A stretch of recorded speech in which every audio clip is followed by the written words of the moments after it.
True is related to myself. She's my daughter. So Tara, if you want to start up. Sure.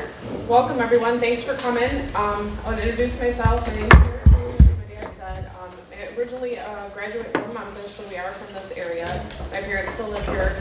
And my husband also is a graduate from Memphis, so I've heard a lot of people in this area that are kind of connect back. I get it. So give you a little information about myself. Yeah, I graduated.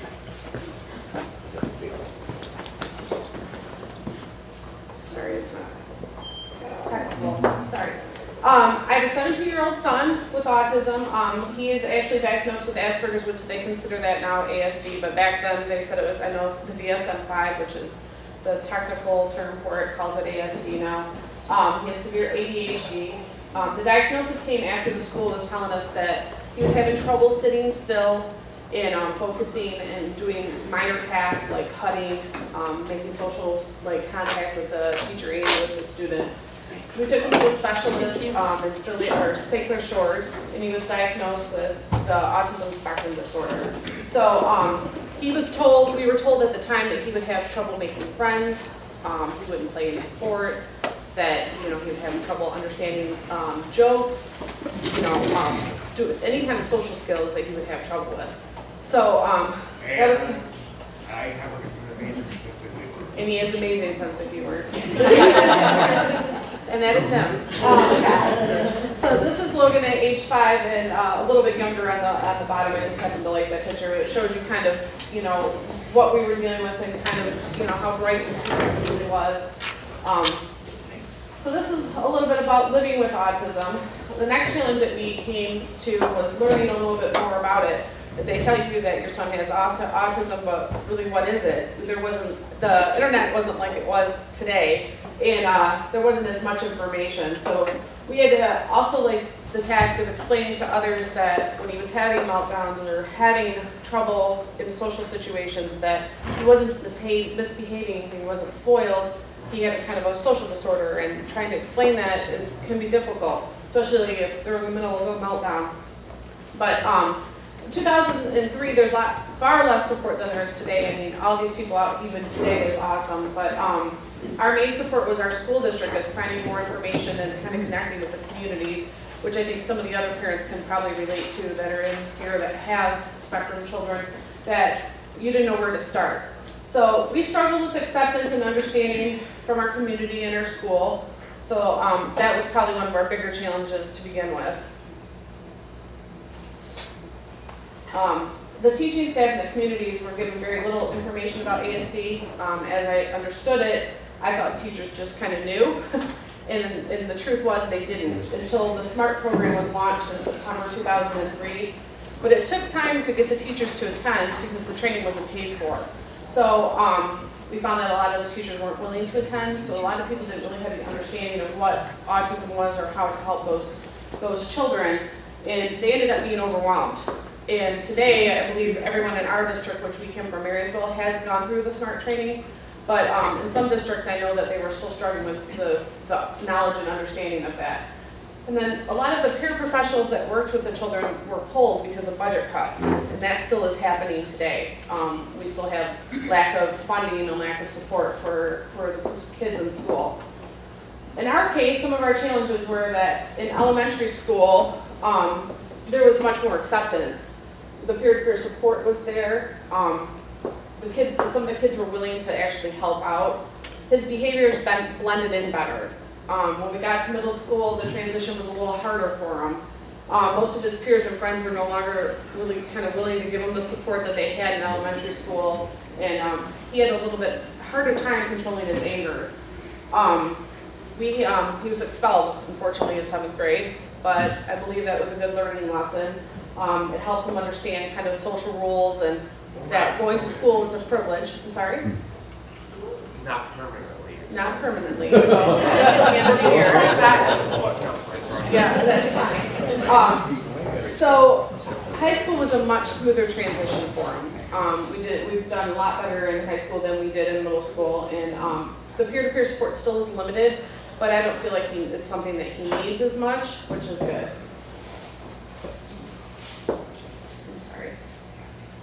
So what is autism? Again, like, you know, you hear about it a lot, so it's kind of explain a little bit of what. It's a complex neurodevelopment disorder. This is a difficult disorder to define because it differs so greatly. However, there are some commonalities. The difference between autism and Asperger's, which is also considered ASD, is that Asperger's is a mild form of autism, which cognitive and linguistic functions are well preserved. When you meet one person with autism, you've met one person with autism. The spectrum is so wide that everyone is different. So if you know somebody that's your cousin or your uncle or your niece or nephew, when you meet somebody else, they're probably not going to be exactly the same. Sounds like a catch-all. What causes autism? We're getting closer to finding out what causes 1 in 68 children to have autism. 1 in 42 children are diagnosed are male. Autism Awareness released this video, if I can get it to launch. It shows a little bit of, this was just about a month ago. My mouse isn't working. Where's Bobby? Oh, no. It's not at the top.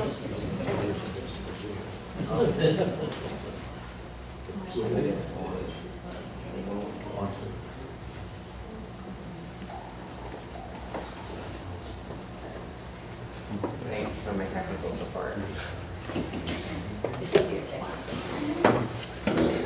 want to keep going, I can try and get it to load while you. It goes up, I just need to, this mouse is giving me trouble. Get it. It's off the trouble. I just need to click on her head and just put it on.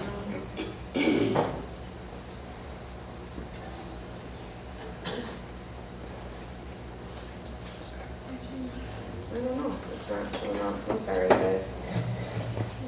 I don't think you'll be able to get it unless you got it. Okay. Yeah, how do I get back to the PowerPoint? Yeah, we don't have Okay. internet. I do, I have it on my phone. There. Okay, sorry guys, it's kind of important. What causes autism is, autism is apparent before the age of 3 in most cases. There's 3 core symptoms. One is the reduced ability to interpret emotions and intentions of others. The reduced capacity for social interaction and communication. Preoccupation with a single subject or activity, such as like trains or cars or Thomas the Tank Engine or Legos, that type of thing. Also, the diagnosis of autism is based off of these 3 core components, but they're not present in every case. You may have only one of the symptoms present. And the variety of symptoms in each child is why they call it a spectrum disorder. Autism disorders are commonly enough that everybody should be alert to the early warning signs such as delayed development in language and delayed social interaction. Many infants with ASD will display minor abnormalities of ear structure and it rotates slightly backwards. Autism is a difficult disorder to treat. Its intense behavior therapy can improve some lives of some individuals. A person who cannot understand feelings and the motivations of others and who has difficulties with communication will struggle with the demands of the social life in the society today. Many individuals with autism have sizable vocabulary and are very good spellers, and however, the same individuals are often unable to communicate emotions or coordinate facial expressions with speech. Would you like to say something on there now? Part of autism spectrum that is most remarkable is the autistic savants.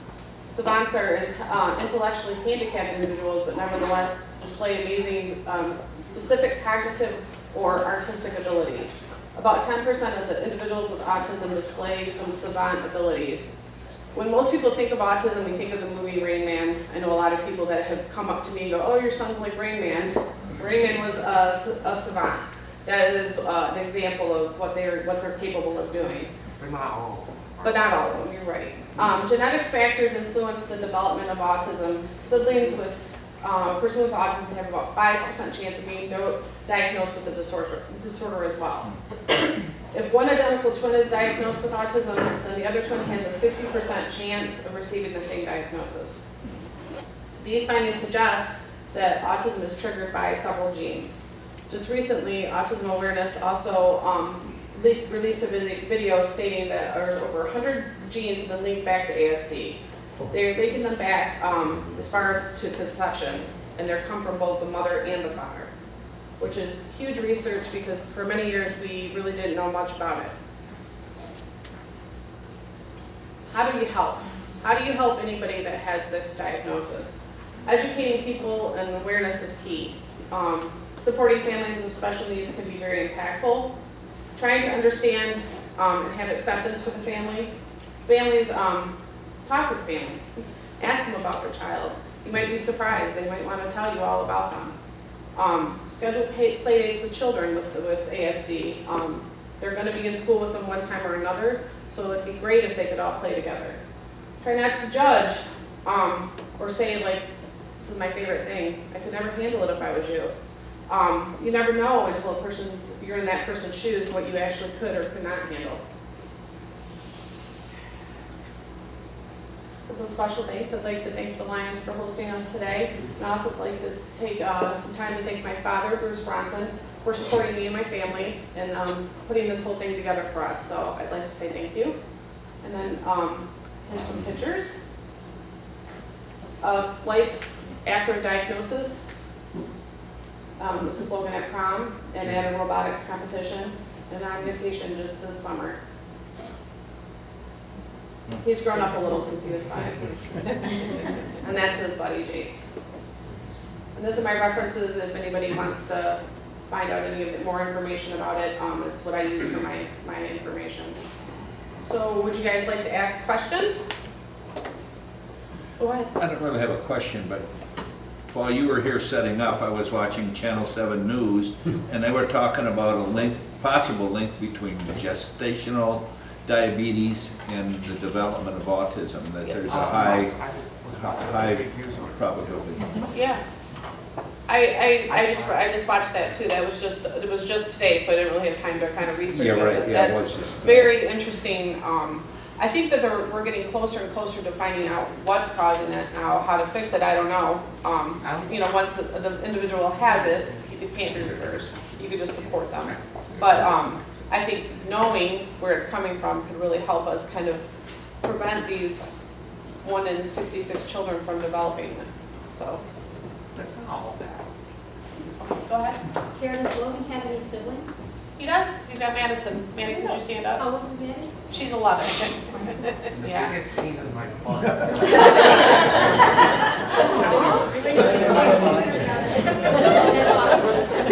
Well, over everyone. Yeah, they're 6 years apart, so there's a pretty big gap between the two of them, and it's bittersweet. Some days, some days they get along really well, and some days they don't, just like any other sibling. Go ahead. How about drugs? Do they use a lot of drugs to calm them? For my son, yeah, he is on a low dose of some medications. The lowest dose we can get. They just gotta give him that little extra boost to make it through the day. It's kind of like a little support. Kind of like if you had diabetes and you needed insulin, same kind of concept with him. Just keeps him kind of regulated and normal calm, I guess. Normal side effects, Not too many side effects, just sometimes with the stimulant he can have trouble sleeping. Yeah. I don't see any, and then maybe a little bit of verbal overflow. I don't know what your situation was with his suspension. However, like for people who still have children in school, my son is out of school, but aren't there legal issues involved with suspending a child based on their disability? That kind of struck me that. That was kind of an unusual situation. He was expelled for giving the teacher a Harry Potter death curse. Okay, but that's part of the disability.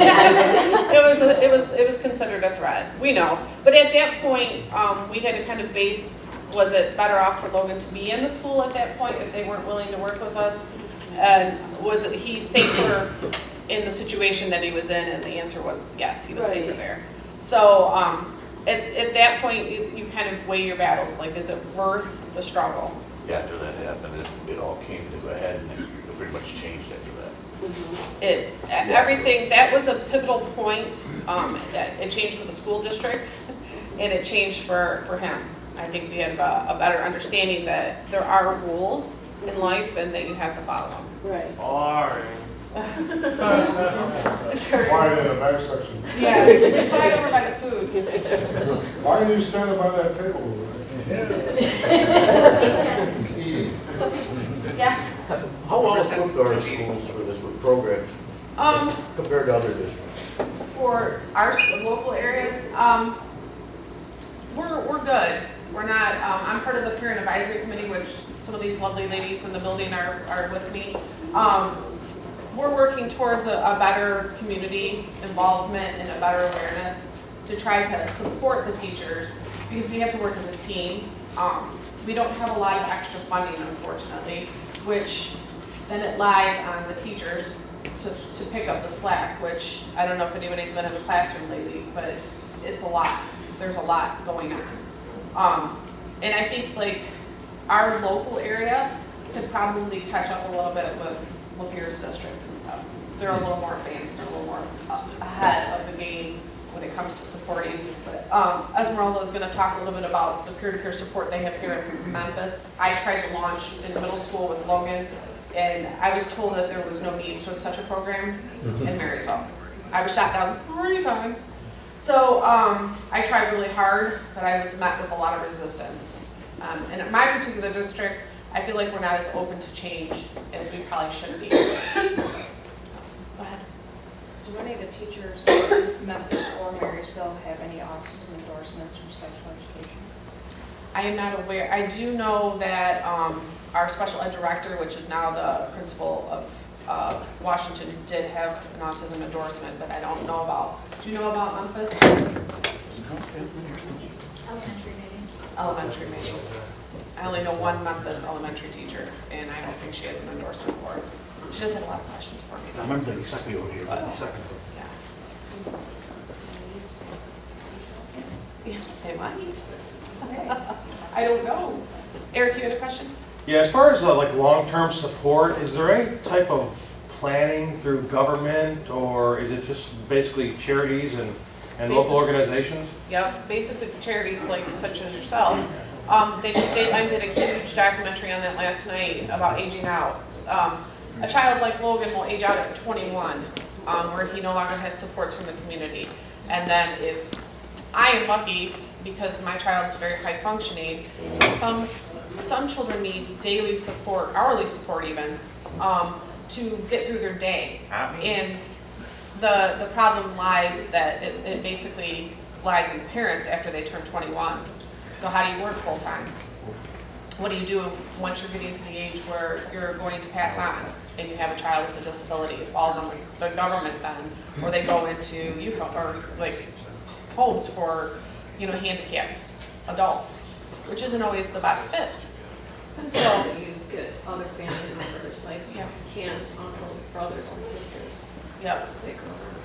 And that the Dateline and the 3 boys that they documented last night, I don't know if anybody else seen it. The siblings, the older siblings and the younger siblings in some cases were taking on the responsibility.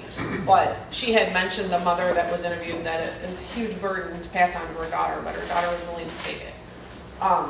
You may have cases where they don't have that support, so it's a big problem, and that's kind of what pushed me into going to school and to try to help communities and help people kind of understand this. But I'm studying, my background's in psychology, and should be done pretty soon with my bachelor's degree, and hopefully we can help people understand a little bit better what this is. It's not going away, so how do we help? Is there somebody out there advocating, like in Washington, or like lobbying for? There are lobbyists, Autism Speaks and Autism Awareness. They do go and they do picket, and we have gotten just recently, and Jennifer's not here, but we just recently got like insurance to pay for some of the testing and some of the therapies and stuff, and she knows a little bit more about that. Unfortunately, she had an emergency, so she can't be here. But yeah, go ahead. Just to add on to that, I'm sorry, I did bring some information. We have a group in Lansing that we deal with that advocates for children and people with autism in general. They're Autism Alliance of Michigan, and they actually brought us tons of information today. I brought a stack for all of you if you're interested. They have a hotline and pamphlets and all sorts of stuff. It's more like a directory where you call them and then they put you in touch with people in your communities who can help make you aware of services. So I did throw some on the back table with you, but just so you can see who interfaces with us in Lansing, that there are people advocating pretty actively. Yep, Thank you. appreciate it.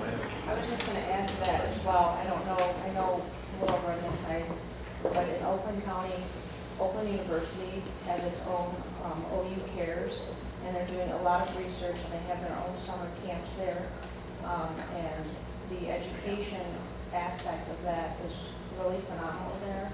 They just did Light Up Blue on their new tower in Oakland. And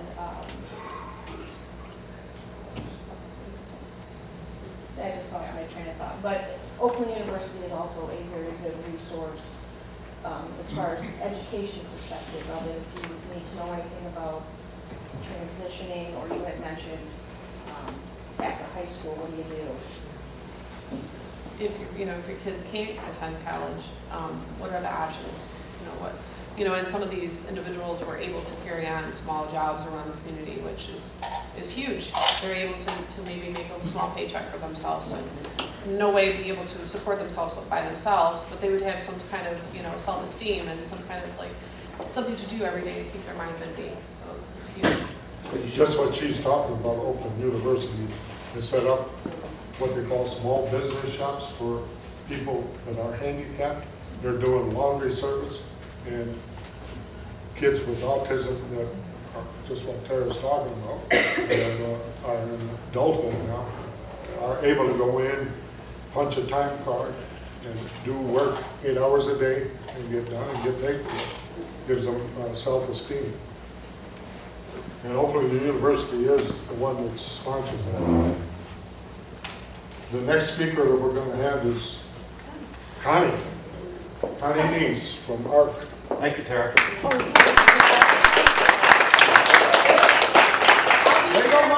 Questions?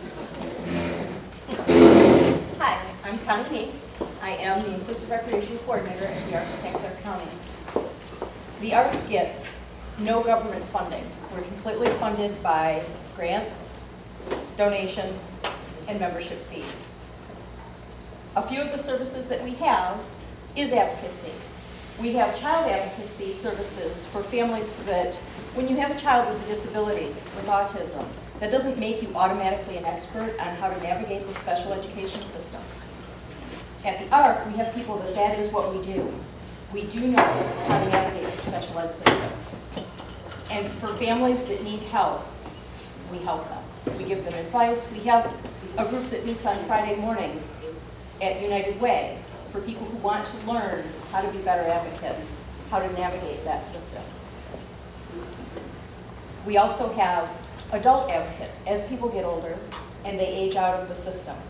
And in Michigan, we're very fortunate that children with autism can stay in school, children with any disability, if they need to, can stay in school until they're 26 years old. But after 26, in Michigan, they can kind of fall off a cliff. Now, we're very fortunate that we have MRS, which helps them find jobs. And at the ARC, we have an adult advocate that, again, helps people with disabilities navigate the systems of how do you get onto Social Security, how do you get Medicaid, how do you navigate the CMH system, and that we have a person that's her full-time job. And these are services that are provided at no cost to the people who need them because we rely on donations, and we're very thankful to the Lions for their generous donation today. My part at the ARC as the Inclusive Recreation Coordinator is to find programs that children with and without disabilities can do together. And one of the things that people have found over time is that one of the best predictors of positive outcome in your life is the amount of friends that you have. And typically developing people have about 150 friends, people that you can call and say, hey, can you help me do something? If I needed to move a piece of furniture, I got about 150 people or so. I can call up and go, could you help me? Now, adults with disabilities, they don't have that. They have about 20 people in their social circle. Most of them are paid staff or other people with disabilities. Even if you gave them something fabulous, Unless you're willing to move it for them, they have no way of getting it. Part of my program is helping children with and without disabilities become friends with each other, because that improves our community for everyone. To make it so that kids, starting from when they're little, accept each other, that they don't see people as being other, they see it as being us. And that's very important as you go forward in life.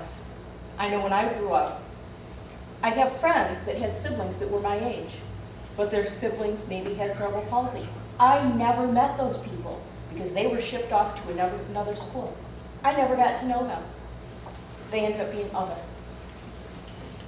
People who spent their time in the resource room, also, they were in the school, they were in the same grade with me. But they can't count on me to be their friend because I don't know them. I was never given that opportunity. And I'm glad for my son who has autism that he is in general education and that he is able to make friends with people, whether they have disabilities or not. One of the most successful programs that my program is doing is we have a Minecraft club, because a lot of kids with disabilities and with autism love to play Minecraft. And a lot of these kids, and I kind of almost have a nickname for them, as bedroom boys. These are kids that they go to school and they come home, they go in their bedrooms and they play Minecraft. And they don't interact with anybody really outside of that. And so I started a Minecraft server. And I take these kids with autism and I say, come play with me. And once a month, at the Dull Hut Community Center in Port Huron, I invite them, hey, bring your computers, bring whatever you play Minecraft on, and come have pizza with me. I'll give you some pop, we'll have pizza, sometimes we have dessert, and we will play Minecraft together. And if you want to tell me all about creepers, and if you want to tell me all about every mob that happens in Minecraft, I will listen. And so these same kids that play Minecraft together, once a month I go swimming with my group. And those Minecraft kids, they leave their rooms, they go swimming. And those are their friends. And when we go to the zoo, those kids walk together because they are friends now. And it doesn't seem to matter who has a disability or what school district they go to or even what age they are. When they meet, because they have played Minecraft online together, they already have something in common. And they already have something that they can connect over. And I can't even express how amazing that is to me. And so if you're interested in getting a hold of the ARC, having your children get involved in any of our programs, I'll put my business cards over on the table. If a child is interested in doing an activity, my minimum number is 1. If I have 1 child that's interested in something, I can call it an event. Last summer, I had 1 child that was fascinated with the trolley. And so I made an event, and I filled the trolley with other kids that also really liked trolleys. I had people come from Oakland and Macomb County to come and ride the trolley with us, and it was a lot of fun. So again, thank you for your generous donation, and thank you for your time.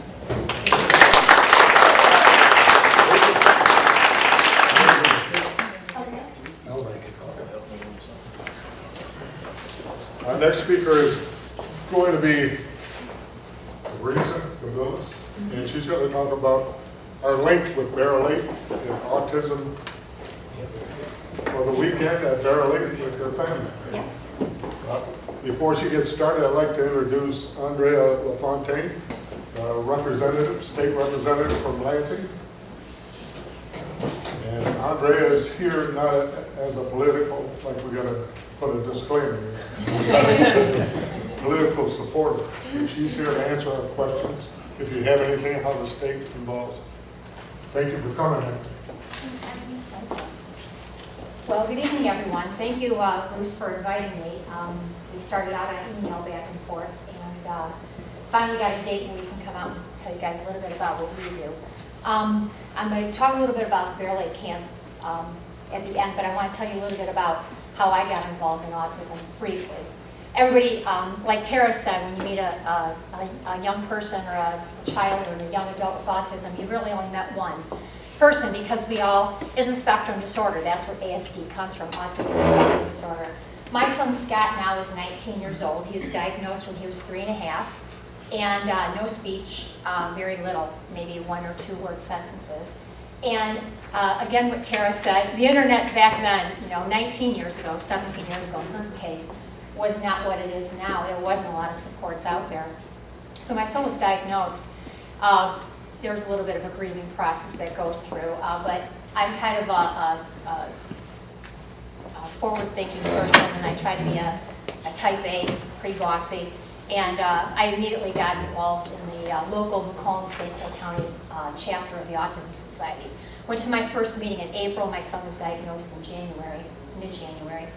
And sat in a room with about 30 or 40 other parents with children with autism, and really was basically overwhelmed. And I'm still going to those meetings. That was 15 years ago when my son was 4 and he's 19, and I still attend.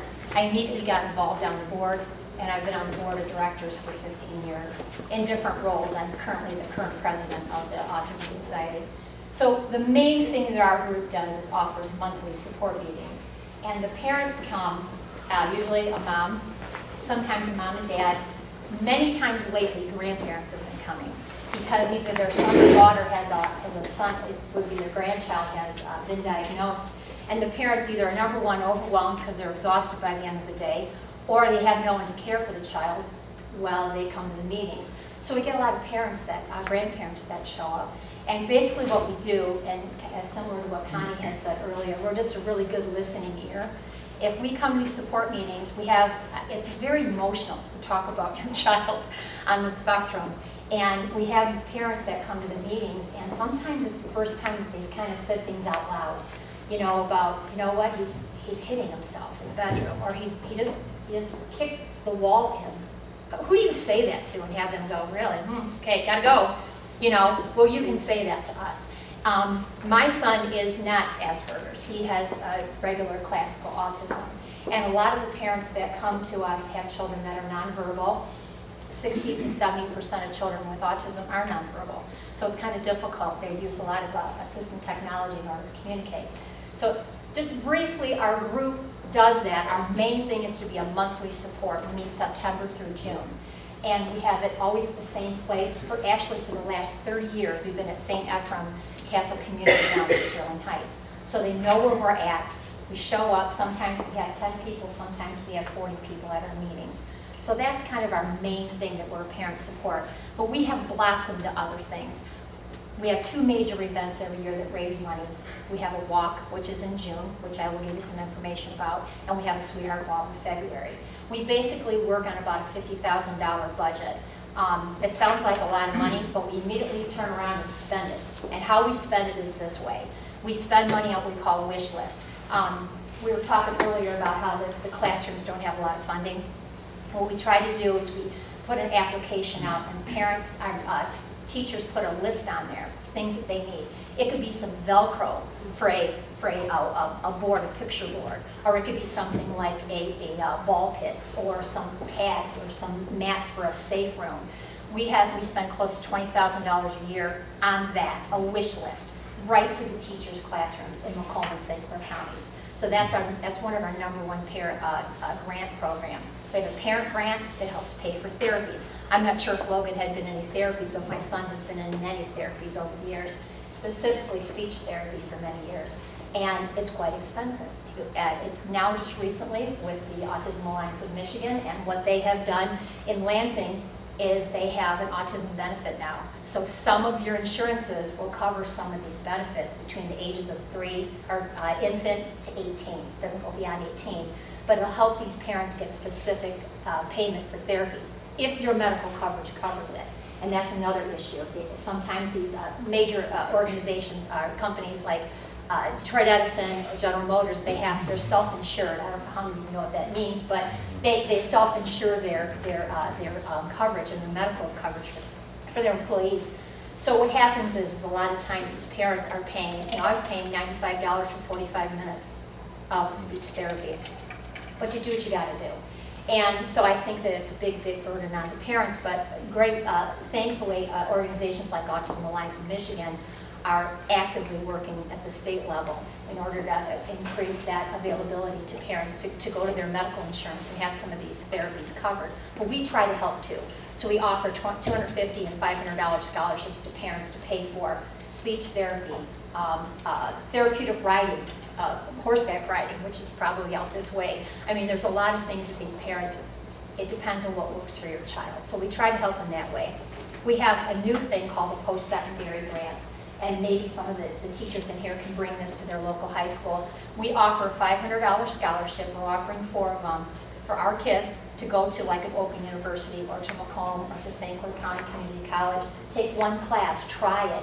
We will pay $500 to the institution if they're selected. We had 4 applications last year and they were all granted to help them try college education at maybe just one class, just to see if they can do it. And again, I can't echo too much about OU Cares. OU Cares are doing a whole lot. Actually, I have a very good friend of mine's son who actually was able to, one of the dorms just graduated. He's got an engineering degree. Yes, he's got autism, but he's brilliant, and he's working for General Motors now. Got the right supports. And Open University had a resident assistant that assisted him on his dorm floor. It is possible. But you do have to be the squeaky wheel. And it's great that Connie's organization, and even Arthur Macomb, which is another partner, who they do the same thing. So they will help the parents go out there and advocate for that kind of thing. We have private movie showings. We buy out an entire movie showing at MJR down in Sterling Heights. We've done it out in St. Clair County also. The kids that cannot function, okay, the kids that want to sit in this seat and then they want to sit in that seat and then they want to sit in that seat and they want to flap or they want to jump up and down or they want to clap their hands, we don't care. Maybe they want to come see, Rio 2. And we keep the lights up a little bit higher, we bring the volume down a little bit lower, and we've had close to 300 people come to our private movie showings. And then maybe the next time the parents can try it on their own. Here they're paying $8 to go to the show, we charge them $1. Or members, they're free. So we try to do things like that to get the kids that are very affected, that are sitting at home and going to become bedroom boys and girls because their parents just can't take them out. So we try to offer it. I like to say it's like the silent autism. It's the invisible. You ever heard the term invisible poor? It's the poor that's out there that aren't coming to the food pantries and stuff because they're still struggling at home.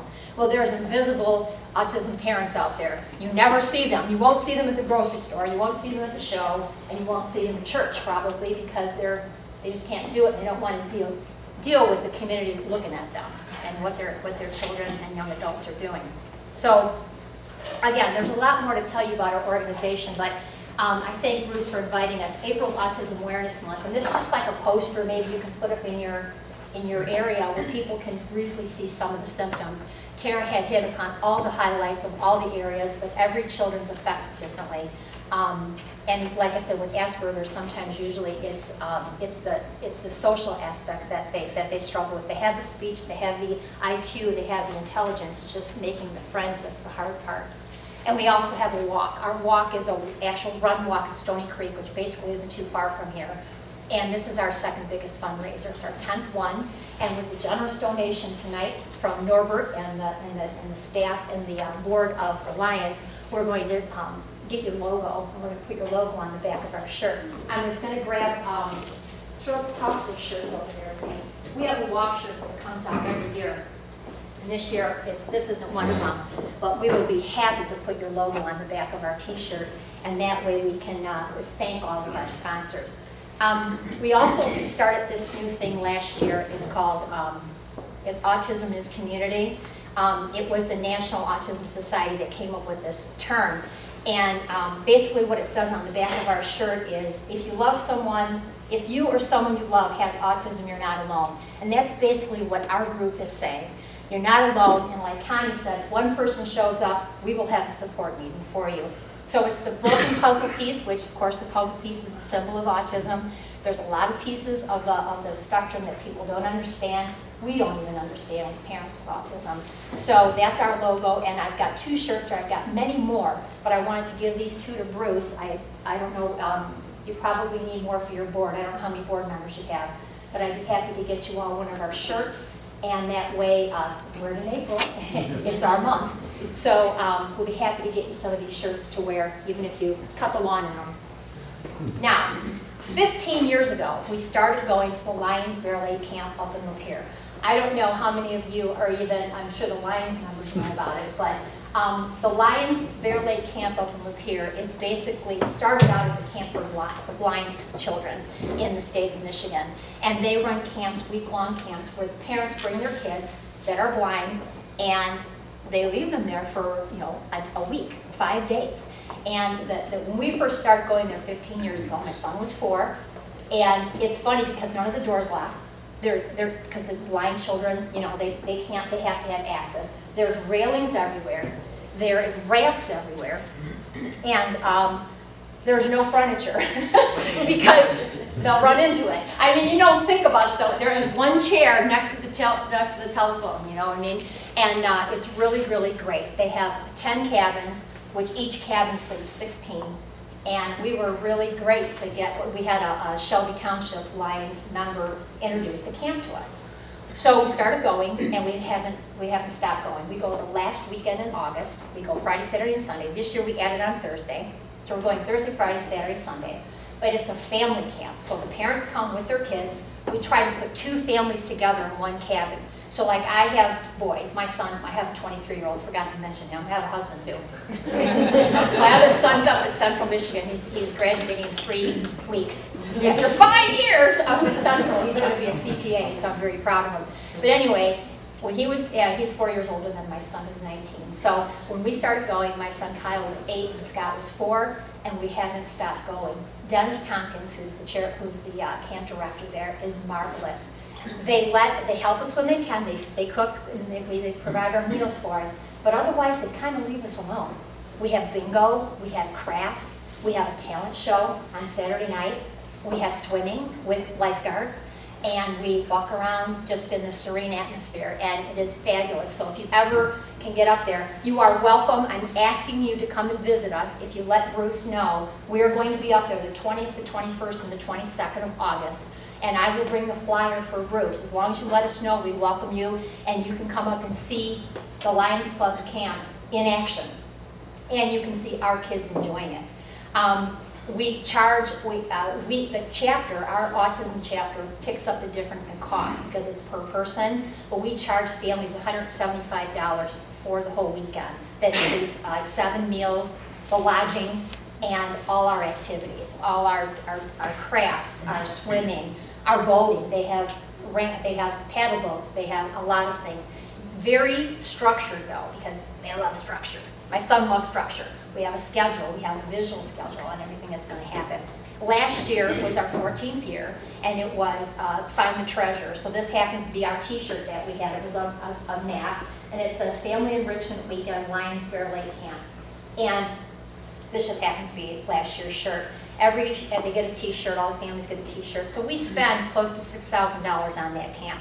Parents that 175 is very minimal. We had to up it this year because of the extra day. But it is absolutely fabulous. And everything that the Lions Clubs are doing to help Dennis up there. Last year we added a rock climbing wall and a zip line. Okay, you're going to think that these kids on the spectrum are not going to do it. It was incredible. 30, 40 feet up, doing the harness, getting up there, scooching their butt over and doing the zip line. Incredible. It was absolutely fabulous. Even as parents did it. We had about maybe 25 people out of like 80 do it. It was really, really good.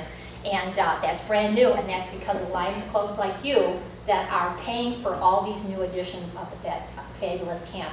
It's right off the lake. It's on Kings Mill Road. From here, it's probably 25 minutes. I mean, it's about an hour from my house down in Chesterfield. So thank you so very much for everything that you're doing. And we got introduced to it by accident. We're an autism group, but they welcome all kinds of disabilities. They have scrapbooking ladies come up there for the weekend. I'm not kidding you. They come up there for the weekend and they'll cook for them too. So it's absolutely fantastic. So I also have some of our metal pins that I'm going to leave this bag with you, Bruce, and you can share it with your board members, and you can put it on your hats. It's the autism puzzle piece. And we have some walk flyers over there. And I also have some of these cards over here. These are some helpful hints on when you get to meet someone with autism. We also gave these to the police departments, and every Macomb sheriff has been trained. And not St. Clair County, but every Macomb. St. Clair County has been trained too on what autism is. Because if our kids have an unbelievable chance of being stopped by law enforcement because of sometimes their behaviors or sometimes they look like they're wandering. So we wanted to educate the law enforcement and first responders, even police departments and the fire departments, on what our children look like. Because they're not, one of our young men was tased, unfortunately, 2 Christmas Eves ago. He was a big boy. It was our board member, Laura's son, Zane. He was non-responsive. He didn't know how to talk. He has no speech. And it happened in Macomb, Michigan. And he was tased down the back, but he was down on the ground because they thought it was on Christmas Eve, believe it or not. It was a very weird situation, but we trained the Macomb County Sheriffs right after that. And the Macomb Michigan Alliance for, not Alliance for Families, I keep calling them the Autism Alliance of Michigan, they helped fund that. So they have a new system out there called Navigator. Parents who have, or grandparents who have somebody that's diagnosed, you go to that website, Autism Alliance of Michigan, and they will tell you where to go. You need a speech therapist, you need an ABA, Applied Behavioral Analysis, you go this way. You need a support group, you go this way. Fabulous website. I send people there. So thank you, thank you, thank you. Thank you for the generous donation too. We love it. We put you on the back of our shirt. And also these are bookmarks that are over there. Brief description of what autism is and then what you can do in order to help people that you meet with this on the spectrum. Thank you, Bruce. Hope that didn't take too long. Thank you.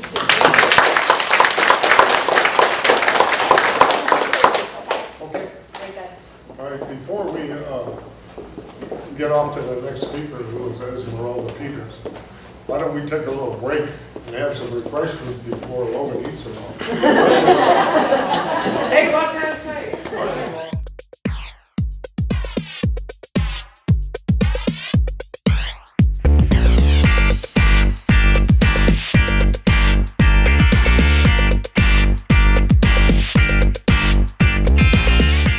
We have cables to walk on, and we have ropes to swing on, and it's a lot of, for their mind, it's a lot of tactile, so it's really good for them to be able to feel what they're going to be doing. And out here, as you can see, we have our brand new climbing tower, and that is also accessible for anybody in a wheelchair.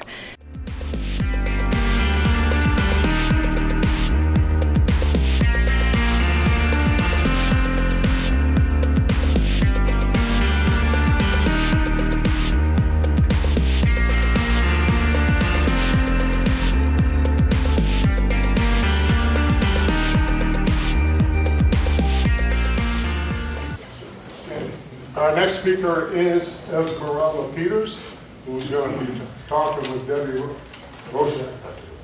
Debbie, you want to speak now, or Esmeralda? Okay, come on, Esmeralda. Esmeralda is from Memphis. Yes, I'm from Memphis. Hi, as you heard, my name is Esmeralda Peters. I have 4 children in the Memphis schools, and one of which was diagnosed with autism at age 3. Now I say officially diagnosed at age 3, but I knew when he was about a year that something wasn't quite right. We try not to compare our kids, but I had a daughter before Josh, and you kind of do. So there were some milestones that, you know, weren't quite there or were there, but then suddenly disappeared. And so I'm not going to sit up here and say that vaccinations are bad or whatever, but I think there's a lot of factors. So I'm not going to tell you not to vaccinate your kids, but I think there's some other conditions that you need to take into consideration, like genetics. We talked about a little bit of genetics tonight. Like poor immune system too, like when they get shots. I mean, it's very important that the child's healthy when they receive their vaccination. Okay, on that note, get vaccinated if you want to, but be careful. So before age 3, like I said, there was certain characteristics that Josh had demonstrated. the ear flapping, some hand flapping, some twirling on his toes. It was just very cute, but quirky. It was very quirky. So I used to work in a group home, and there was an adult male that had Fragile X. So I knew there was something neurological going on. So when he received his diagnosis, I began to look into it a little bit more, and I knew, in my heart of hearts, I knew that there was something wrong. So you go through that stage of emotions where you're devastated, and then you're angry, and then, okay, enough of that. Let's do something about this. So that's where I took it. And I love this saying where it says, autism is a journey, an unexpected journey for our family. But I sure do love my tour guide, So I love that saying. So what can I say about autism that you already haven't heard tonight? As a parent, I could say that I need to hear the things my child does right instead of hearing everything that he does wrong. As an advocate, we need to have more autism acceptance. As a school employee, just recently, we need to take a team approach, and I think one of the speakers spoke of that as well, in helping our students with autism. I think parent-teacher communication is critical in keeping continuity, structure, and consistency in our students' schedules to minimize anxiety or frustration. I firmly believe my son has made progress in school because of the exceptional and caring teachers he had, and also that I had some suggestions that might help him throughout his school day. So that home-school connection is so vital for these kids to keep them calm, to keep them focused, to help them throughout their day, because it is stressful. They do get anxious, and it is frustrating, especially if they're lacking the nonverbal deficits.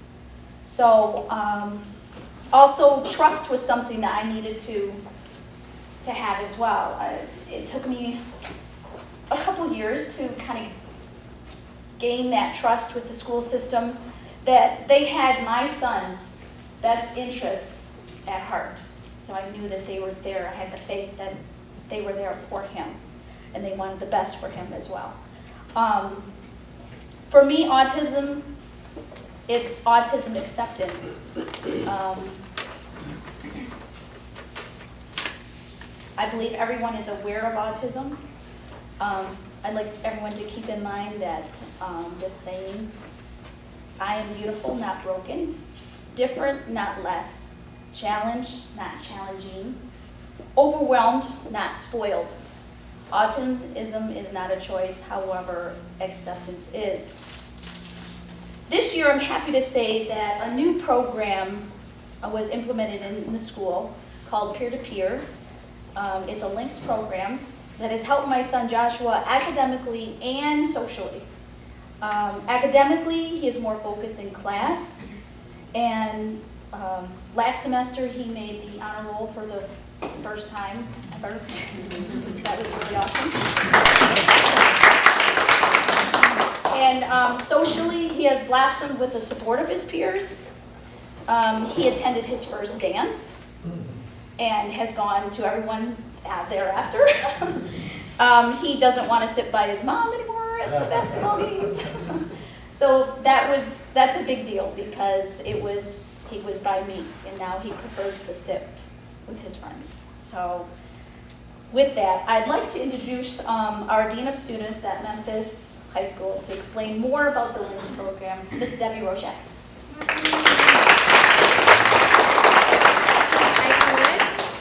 Thanks for having me. Yes, I am here representing the schools and parents like Esmeralda, of all students of Memphis schools.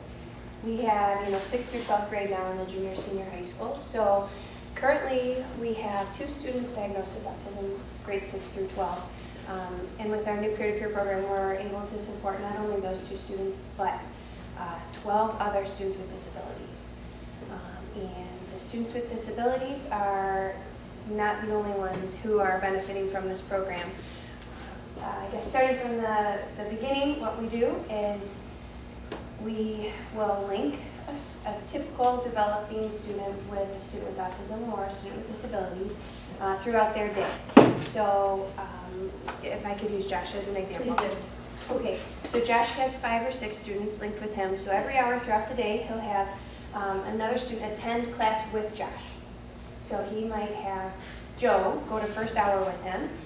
Joe may sit with Josh, Joe may wander around the room, Joe may help other students, but if Josh needs something, Joe's there to help him. Joe's there to model being on time, socially acceptable behavior, staying organized, sometimes refocusing Josh, whatever the student's needs are at that specific time, which can be so different from day to day, from hour to hour, before lunch or after lunch, those types of things. And what I'm so excited about with the peer-to-peer program is that the state is now recognizing it as a credit-bearing class. So Joe is able to earn half a credit of high school electives. It works towards his graduation requirements and can replace any other elective. So instead of making Joe take advanced biology when he has absolutely no interest in advanced biology, he's now able to help one of his peers and earn credit for it. So it's an awesome option that we're really excited to offer at Memphis. We hope that other school districts are open to it. And I'm definitely available to help advocate for the program since, to be quite honest, at the beginning I was afraid of starting this. I was afraid that it would be another program that we started and it would just fall apart because we don't have the support, especially financially. But what I found is that I was completely wrong and that we should all be open to it. It has not cost the district much money at all. It doesn't necessarily replace parapro support, but it will enable the parapros to support more than just one student at a time. And the students with disabilities or with autism learn best from their peers. I can tell a student so many times not to pick his nose, but until his friend tells him it's gross, he's not going to listen to me. Or whatever the behavior might be. And one of the other huge benefits is that we're seeing some of these typically developing peers or students who are at risk of maybe dropping out or they have low attendance rates, they might even have low grades. They're learning now to be more responsible, to set a better example, to get to class on time, their attendance rates go up, and even their graduation is, they have a better rate of graduation. So it is just changing our school climate drastically. I think we started with 4 students that we thought we were going to link, and we had all these grand ideas, and it ends up that the students run this program themselves. They're so excited to be linked with a friend, both sides of the program, and now we are up to, I think, 63 students are involved in peer-to-peer links. So and that's in a matter of 9 months. So from September until now, basically, the program has grown that much, and I anticipate it'll double again next year. So I'm really excited about it. Does anybody have any questions about peer-to-peer or links? Yes. Does he have a training? Yes, so great question. Esmeralda has been great, a wonderful example. This was brand new to us, so we weren't sure what to expect. One of my favorite stories at the training that I received was, let's take Susie for example. Susie has autism, and in the training, the educators tried to teach her peers, so her typically developing peers, what autism was. And they listed, they tried to simplify, this is what autism is, and they bullet pointed it for, let's say, 3rd graders. And then what they did was 2 months later, they met with all of Susie's peers and with Susie, and they asked, how's it going? What have you noticed? And everyone was really quiet, they didn't know what to say, and finally someone raised their hand and said, when is Susie going to bring her autism to school with her? They didn't realize, they just knew her as Susie, and they separated it from all these labels that we were trying to teach them about, or the bullet points, that we were saying what to expect. So yes, we do train them because we want them to be aware of what could happen, but all too often they end up training us what works for Josh and what doesn't. You know, we try to tell them this is what Josh needs, and then they come back a week later and say, no, that's not what Josh needs. He just needs somebody to hang out with him, whatever it is. What we plan to do in the future, you know, as this program grows and as we get better at it, we would like to do monthly meetings where parents are included if they'd like to be. Typically, if there's a special education teacher, they would be involved, any of the peers, and the student themselves. So we can talk about what's working and what's not working and where we're going from here, set goals, that sort of thing, so that there's some ongoing stats, if you will, or data to support. Two things. Your training that you got, did you get that through the START program? Yes, I did. Okay, the START program is remarkable. I go to the monthly LRCN meetings as representative of our chapter, and the START program is from a grant through Grand Valley State University got the money from a federal grant. But trainings that she received in your team, not all school districts are really active in the START program, so I really applaud this district, because I'm from L'Anse Creuse district, which is significantly larger, and I'm going to tell you, they don't have an active START team down there, okay? Let's keep that just in Memphis, okay? So it really, it's upsetting. So it's exciting to me to hear that that's where you got your peer-to-peer training.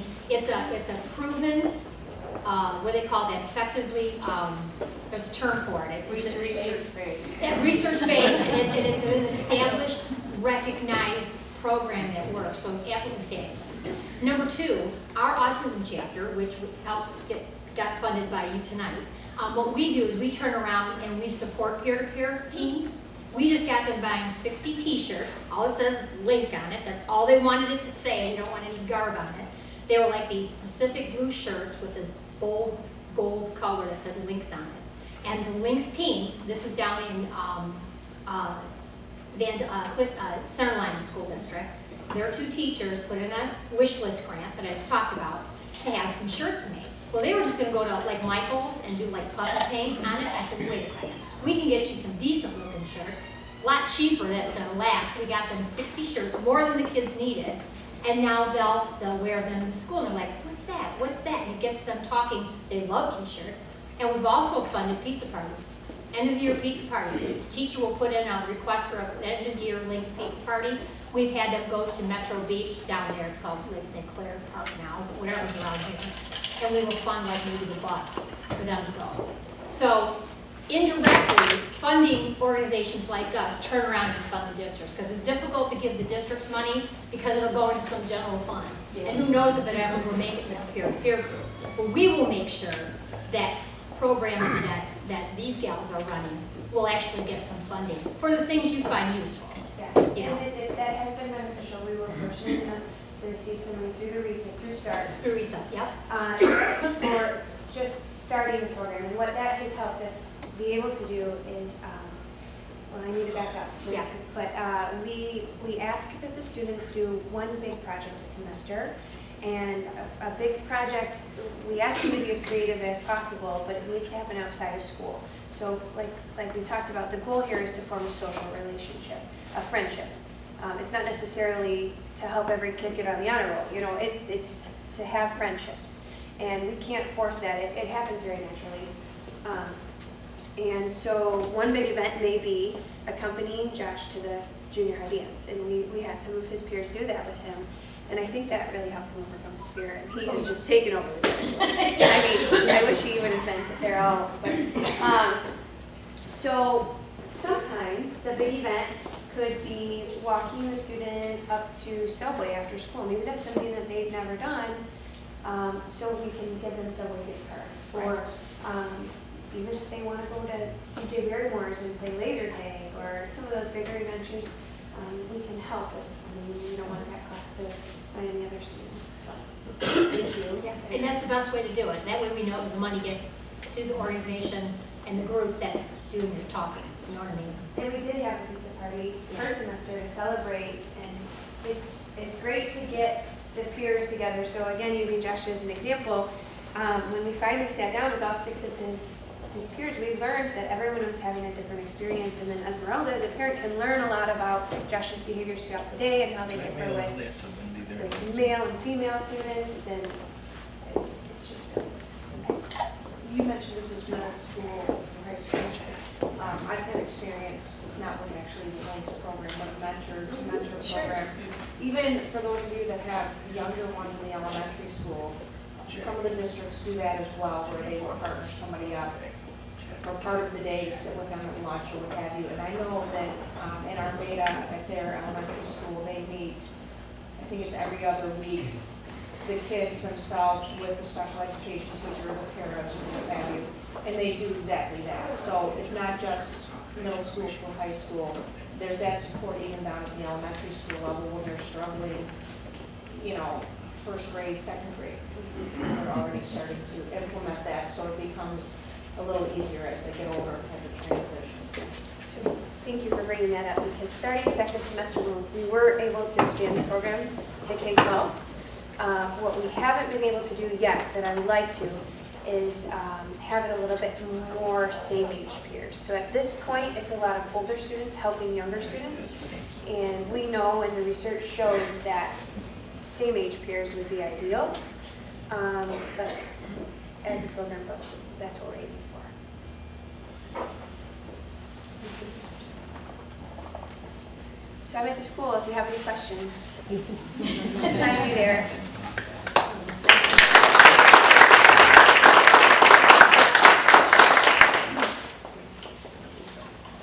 Well, that's it for the autism presentations. What we got going right now is, going back to what Teresa was saying, May the 9th, we have a cleanup, fix-up, paint-up at Bear Lake. We're looking for volunteers for that. It's all day Saturday, from 8:30 a.m. registration all the way to 4 o'clock in the afternoon. That's part of the Lions program up there. Everybody's welcome to join up there. You get a free lunch out of it. You put to work with your skills. So. You coming with Logan? I am. There he is right there. He already put his thumb up. It's my son's graduation. Logan and I will be there. See you here. A lot of windows to wash. Yeah, a lot of different things. Our secretary of the Lions Club wants to speak. Is Rick here? Rick Curtis? I just wanted to take a second and talk about the other end of the age spectrum. If anyone knows anyone, a relative, friend, whatever, over 60, and the dining senior style, and they're welcome to go to the senior center in Richmond at 11:30 every day, and they can serve a nice, well-balanced meal. For anyone that can't get out and get to Richmond, all they need to do is make a phone call to Meals on Wheels, and we'll bring it to them. And they only have to be over 60. There's really very few requirements other than that. And we do need drivers, though. If anyone can work from 11:30 to say 1:30, one day every other week is all. We need drivers for every day of the week. So if you like, you can either call the Macomb County Senior Services, or I have brochures you're welcome to take. And that's all I want to talk about. Thanks. The other thing that we got coming up is the art fair is going to be here. That Judy Weaver is, she is one sponsor. You have a lot more information. Well, just there's some flyers out here. The first thing we have going on is on April 30th, Thursday evening, we're having a progressive art tour. We're going to take a bus and go around. It starts at the library at 6 o'clock. We'll go around to all the different art pieces. In case anybody doesn't know, the DA has installed 9 classic works of art here in town. It's called Inside Out. And I'm really excited about it. I think it's really cool. So we're going to have this progressive art tour, and we're going to go around and look at the art, kind of talk about it a little bit. And, you know, it's just going to be a fun evening. We're going to have a bus, so if it does rain, it won't be too bad. And there's some other things going on at the Memphis Library, of course, with some kids programs. And then June the 5th and 6th, here at the Lions Club, we're going to have a big art show. We're going to have artists come in, and we're not charging them. And they can set up and sell their stuff, or show it, or they can give demonstrations of what they do and how they do it. They can have interactive things with kids. However they want to do it, we're just going to kind of let them run with it. This is our first time doing it. And it's going to be Friday and Saturday, the 5th and 6th of June, the first weekend of June. And we're hoping for a good turnout, and it's going to be $1 for adults to come in and look around, and kids are free, of course, and we'll have hot dogs for sale and stuff like that. And hopefully, we'd like to get at least one new member in our club tonight, so if somebody's thinking about it, come talk to me, okay? What day is it for? Pardon me? What day is it? The 30th. It's Thursday, April 30th. Eric is our president-elect, so. Tell the library if you plan to come to the meeting in that bus. Sounds good. Well, you obtained a lot of information up here. Some of it was a little redundant, but the majority of it is very, very informative. And I gleaned a lot out of it myself. And being close to it, you know, I want to thank Tara, Connie, Teresa, Esmeralda, and Debbie. Very good presentation. Hey Bruce, one thing I forgot, we're having a pulled pork dinner with the euchre tournament, the 4th Saturday of the month. I think it's This month. This month, yeah. April the 20th. Week from Saturday, right? Yeah. Yeah, This is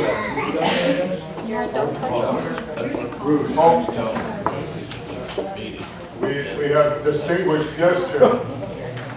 Governor Whitey Simon, and media past to the governor, Brett Price.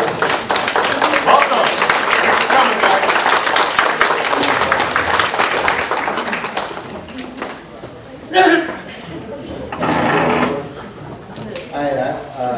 I'm the current president of the club here, and I'd like to thank everybody for coming out. It was very informative. I know I got a lot out of it. I just had one question for our state rep, Andrea. I hope I ain't putting you on the hot seat. But back on April the 1st of this month, Governor Snyder signed legislation authorizing a larger withdrawal from the Autism Fund to help balance the state budgets. One law okayed a shift of additional $3 million from the fund to help health insurers offset the cost of covering autism benefits, which is, I think, a good thing. Directs it to autism centers at Michigan State, Eastern Michigan, and Western Michigan universities. Does that affect? How does that affect autism coverage? I can talk briefly to that. And in regards to the budget process, it's still going on right now.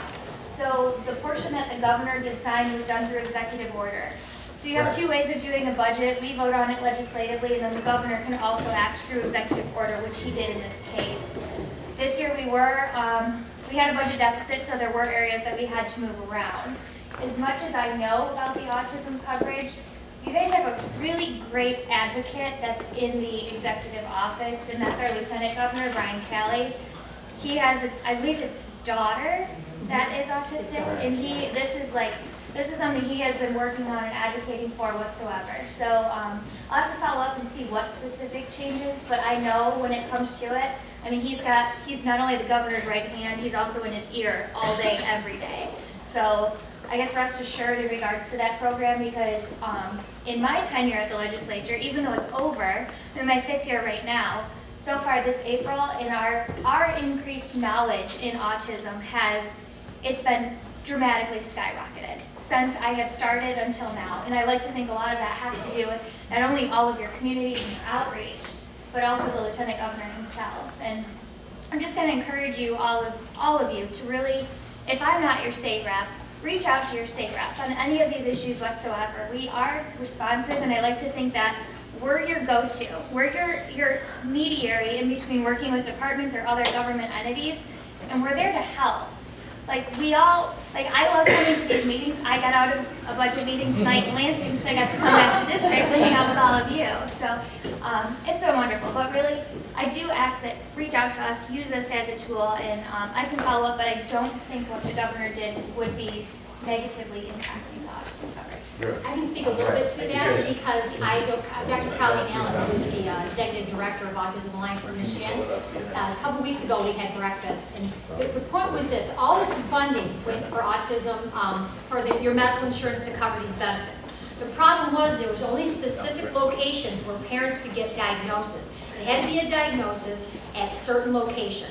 So all this money was sitting there and nobody was going after it because I would have to get on a waiting list to get my 3-year-old tested at an established place. Well, this money was sitting there, it wasn't being utilized. So through executive order, Governor Snyder selected a chunk of that money and sent it to these universities where these diagnostic testing is being done to help from that department. So the money is just being shifted, still for autism families, but just in a different manner. Remember I talked about self-funding companies? If your company doesn't buy into the autism coverage, you're not going to get your coverage, you're not going to get your therapies covered. You have to, the company, if you have Blue Cross Blue Shield, that's fine. But if your company's self-funded and they don't want to pay for your son's speech therapy or occupational therapy, they don't have to. So because there is this money, Colleen's way of saying it was there's this money, but if there's so many roadblocks to get at the money, what use is it? So that's what they did. They took a chunk of that money and put it down to those universities that you mentioned, in order so that the money is actually being utilized for the trainings of the teachers and the diagnostic part of it at that level. So it looks like it was a bad thing, but it's just more useful of what the money's being used for. And hopefully we'll see down the line if it really worked out or not. But I agree with what you had said too about Callie and having students here because, yeah, and his daughter's only like 8, I think. Callie's Lieutenant Governor Callie, she's very young, and as long as he's up there, I think he's never gonna lose the love of that, obviously. But I've heard him speak quite a few times, and he's very, very on fire for it. So thank you for mentioning about talking to your representatives too about it, because we're the squeaky wheel. We're big mouth mothers and dads, you know what I mean? That's what we do well. And we don't care, you know? But thank you, again, thank you. Also, if I could just add, if you guys are applying for grants for anything whatsoever, especially your organizations or schools, reach out to us if you need a letter of recommendation. We write them all the time, and we're happy to do that. We like to say it's the power of the letterhead. While I know some of the men that I work with think they're extremely important, I think our letterhead at the end of the day can really help get things accomplished. So as long as you know that we're there to advocate for you. So keep that in mind. Thank you. Thank you.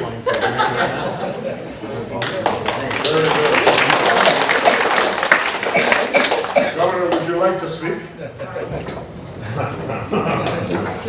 You know better than that, right? You shifting any money, Governor?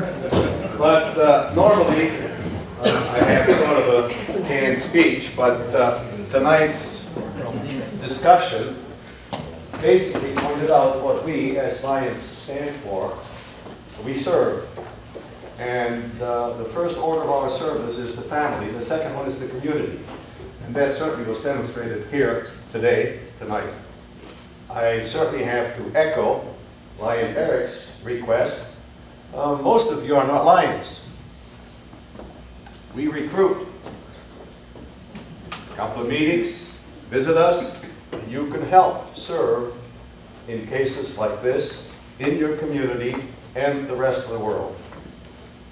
We are 1.3.5 million strong in the world. And you mentioned the fact that some of these things really show up in the first trimester, second trimester.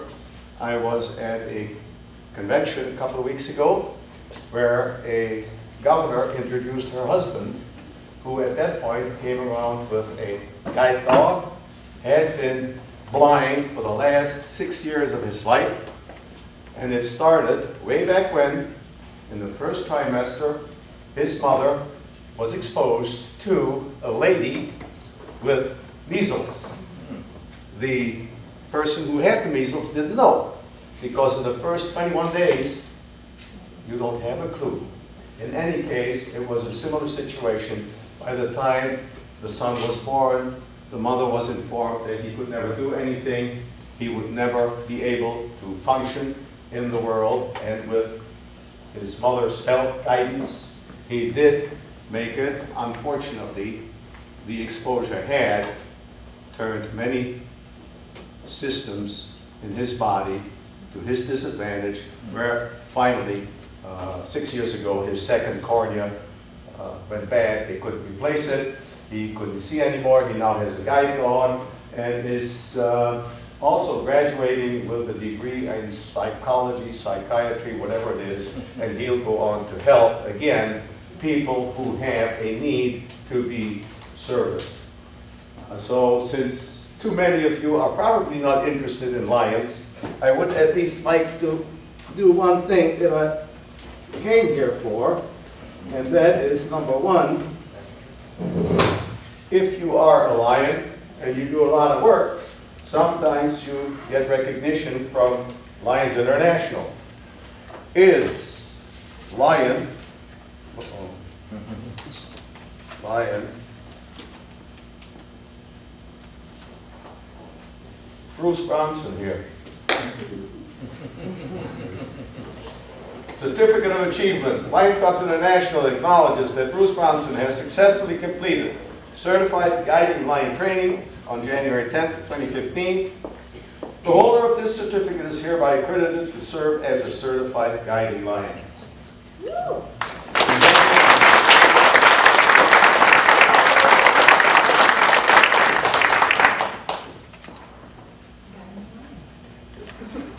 So come to Lions meetings early, come to them often.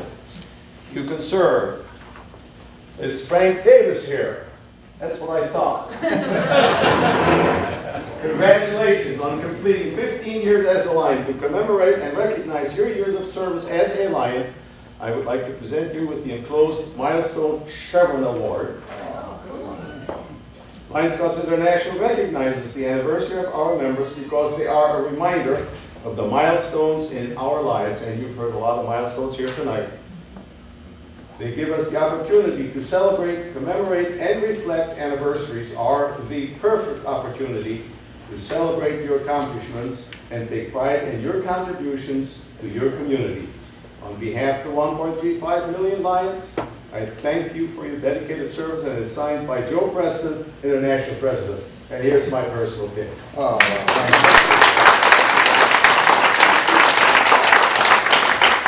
15 years of serving this community as a Lion has been my pleasure, indeed. Well, obviously, that was quite well shown here and demonstrated, and I know that you've worked, all of you, Lions have worked hard in here. And if any of you gentlemen, ladies, we are now co-ed.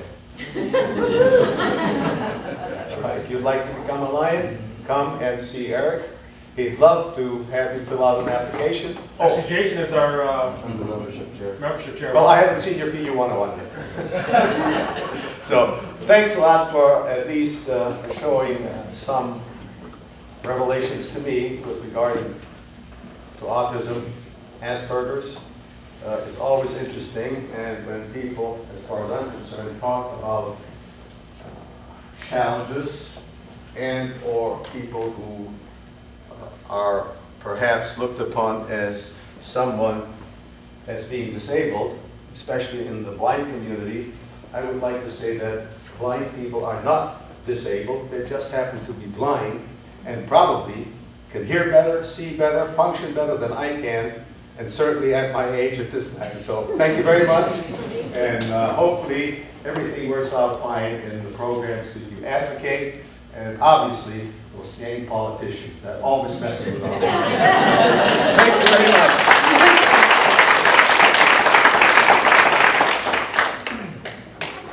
Well, that just about concludes everything we have to say. And once again, I want to thank all you ladies that presented tonight, because I know you gave your heart out for it, and you can tell by the way you guys presented your program.